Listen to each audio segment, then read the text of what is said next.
How to sign out of Google account in YouTube. Hi everyone, this is Max.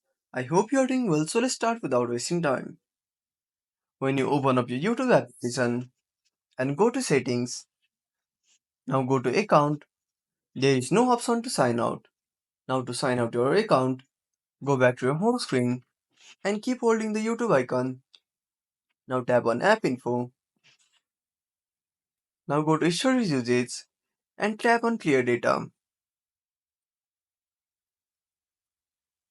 Now other option is open up the settings application. Now scroll down to the bottom and tap on users and account. Now select Google. Now select the account you want to remove.